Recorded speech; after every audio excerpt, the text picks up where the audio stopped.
नमस्कार दोस्तों, आज हम बात करेंगे एक ऐसी पवित्र पूजा की जो भारतीय संस्कृति से सुख, समृद्धि और प्रकृति के सम्मान का प्रतीक मानी जाती है। बट वृक्ष पूजा। क्या आपने कभी सोचा है कि आखिर बरगद के पेड़ की पूजा क्यों की जाती है? क्योंकि महिलाएं इसकी परिक्रमा करती हैं और धागा बांधती हैं। दरअसल बट वृक्ष यानी बरगद का पेड़ हिंदू धर्म में अमरता, लंबी आयु और अखंड सौभाग्य का प्रतीक माना जाता है। ऐसा कहा जाता है कि इस वृक्ष में ब्रह्मा, विष्णु और महेश तीनों देवताओं का वास होता है। इनकी श्रद्धा और प्रेम से प्रसन्न होकर यमराज ने सत्यवान को जीवनदान दिया था। तभी से यह पूजा पति की लंबी उम्र और परिवार की सुखहाली के लिए की जाती है। बट वृक्ष की जड़ें जितनी गहरी होती हैं, उतना ही यह हमें सिखाता है कि परिवार और रिश्तों की नींव भी मजबूत होनी चाहिए। इस पूजा में महिलाएं व्रत रखती हैं, बरगद के पेड़ की पूजा करती हैं और जल अर्पित करती हैं और धागा बांधकर सुख समृद्धि की कामना करती हैं। तो दोस्तों, आज मेरी बट वृक्ष पूजा की पहली साल है और मैंने सुबह उठकर सबसे पहले स्नान किया। उसके बाद पूरे घर की सफाई करी। उसके बाद मैंने किचन में जाके पोछा लगाया और मंदिर की पूजा करी।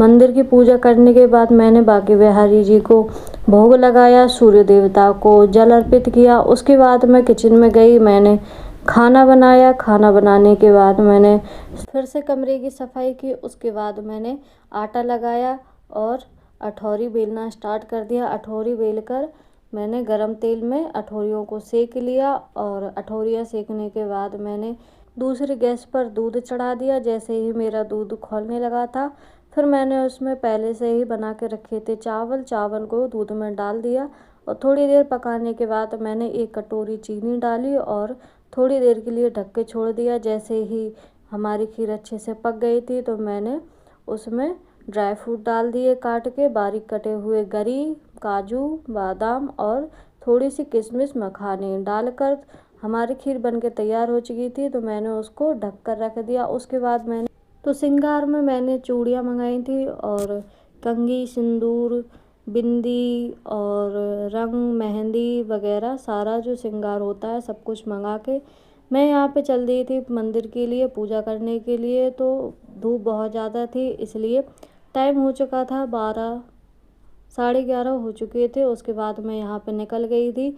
जैसे ही मैं मंदिर पे पहुँची तो मैंने देखा बहुत सी स्त्रियाँ इस व्रत की पूजा कर रही थी और अपनी अपनी मनोकामनाएं मांग रही थी और अपने पति की लंबी आयु की प्रार्थना कर रही थी। जैसे ही मैं वहाँ पे पहुँची, मैंने देखा कि बहुत ज़्यादा भीड़ हो रही है। तो मैंने भी एक अच्छा सा बरगद का पेड़ देखकर मैं भी वहाँ जाके बैठ गई और मैंने भी अपनी पूजा की सामग्री लगाना शुरू कर दी। जैसे ही मैंने अपनी पूजा की सामग्री लगाई, मेरे पति जी बरगद के पेड़ के पत्ते तोड़ के लेके आए। 5 पत्ते तोड़ के लेके आए और मैंने 5 पत्तों को धुलवा के अच्छे से वहाँ पे बिछा लिए और हमने जो पूजा बनाई थी उसमें से 2-2 अठौरियाँ, फरा और खीर रख दी पत्तों पर।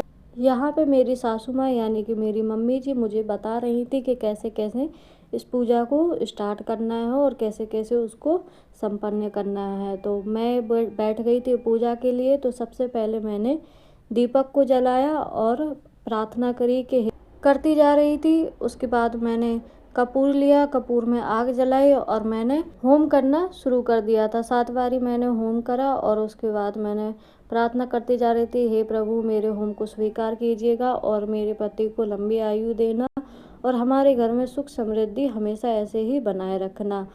उसके बाद मैं जो प्रसाद बना के लेके आई थी उसको चढ़ाया और मैंने प्रार्थना करी कि हे प्रभु मेरे भोग को स्वीकार करें। माना जाता है कि अगर होम को जल्दी से आग पकड़ ले तो कहा जाता है कि आपकी पूजा को उन्होंने स्वीकार कर लिया है। तो मैं यहाँ पे अपना भोग लगाती जा रही थी और प्रार्थनाएं करती जा रही थी और भी बहुत सी स्त्रियां आती जा रही थी, अपनी अपनी पूजा करती जा रही थी।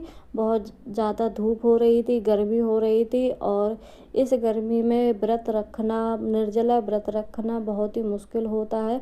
यहाँ पे मैंने अपनी खीर को वृक्ष देवता को चढ़ाया। उसके बाद मैंने 2-2 पूड़ियाँ ली और फरा लिए, मीठे फरा लिए और नमकीन फरा लिए, उस पर रखे खीर और सारे पत्तों पर ऐसे ही एक एक करके रख दिया। खीर को चढ़ाने के बाद ऐसे ही पूड़ी रखने के बाद उसके बाद मैंने स्टार्ट किया, श्रृंगार करना शुरू कर दिया था। तो सबसे पहले मैंने तिलक लगाया और प्रार्थना करी कि हे प्रभु ऐसे ही हमारे माथे पे सिंदूर बनाए रखना और हमारे माथे पे बिंदी बनाए रखना। उनको बिंदी लगाते हुए मैंने यह प्रार्थना करी कि हे प्रभु हमारे इस व्रत को स्वीकार कीजिए और हमारे पति की लंबी आयु की वरदान दीजिए। उसके बाद मैंने उनका श्रृंगार करते हुए प्रार्थनाएं करती गई और जो श्रृंगार है वो उन पे चढ़ाती गई। यहाँ पे मैंने सिंदूर चढ़ाया, मेहंदी चढ़ाई और रंग लगाया और उनसे प्रार्थनाएं करती गई और अपनी पूजा को आगे बढ़ाती गई। चूड़ियाँ चढ़ाया और जो भी होता है श्रृंगार का सामान सबको चढ़ाने के बाद मैं घर से लेके गई थी साबुत फल। हमारे यहाँ पे साबुत फल को चढ़ाया जाता है। साबुत को फल को चढ़ाने के बाद मैंने चावल चढ़ाए। चावल चढ़ाने के बाद मैं गाय का दूध लेके आई थी, शुद्ध गाय का दूध चढ़ाया। हमारे यहाँ पे इसी तरीके से पूजा होती है। और उनको मैंने कंघी चढ़ाई, जो भी सामान था श्रृंगार का, लिपस्टिक चढ़ाई।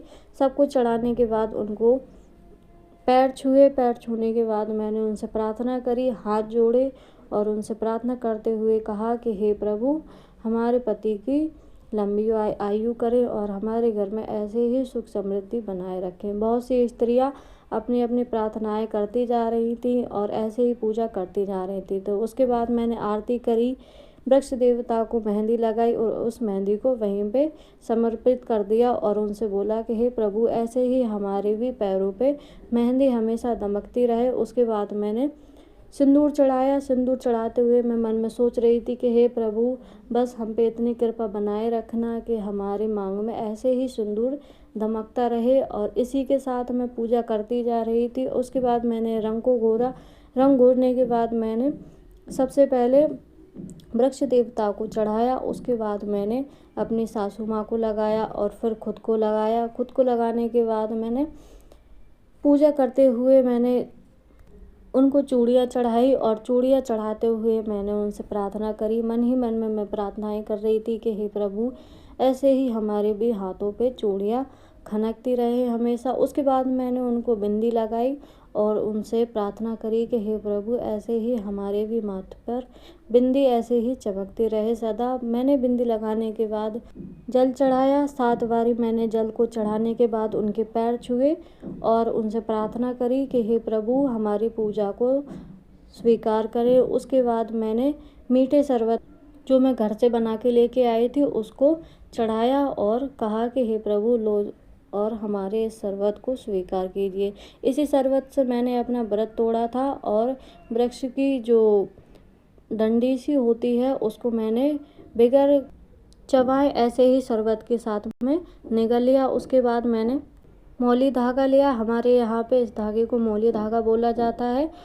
चावल को गिनना शुरू कर दिया। 16 चावल हमारे यहाँ पे चढ़ाए जाते हैं। 16 चावल गिनने के बाद मैंने वृक्ष देवता को समर्पित किया और उसके बाद मैंने शुद्ध गाय का दूध चढ़ाया। दूध चढ़ाने के बाद मैं खड़ी हो गई और मैंने मौली धागा को वृक्ष पे बांध दिया और मैं प्रार्थना करते हुए उनकी परिक्रमा लेने लगी। परिक्रमा मैंने 11 परिक्रमा ली। उसके बाद मैंने उनसे भेंट करी और उस धागे को वहीं पे बांध दिया। धागे को बांधने के बाद मैं शिव जी के पैर छुए और गौरा मैया के, नंदी बाबा के, ब्रह्म देवता के, सबके पैर छूते हुए यहाँ पे मैंने अपनी पूजा स्टार्ट कर दी थी। तो सबसे पहले मैंने जोत को जलाया। जोत जलाने के बाद मैंने यहाँ पे धूप बत्ती जलाई। धूप बत्ती जलाने के बाद मैंने उनको भेंट चढ़ाई। भेंट चढ़ाने के बाद मैंने भोलेनाथ के ऊपर तिलक लगाया। तिलक करते हुए मैंने प्रार्थना करी, हे प्रभु हमारे इस व्रत को संपन्न कीजिए और हमारे इस भोग को।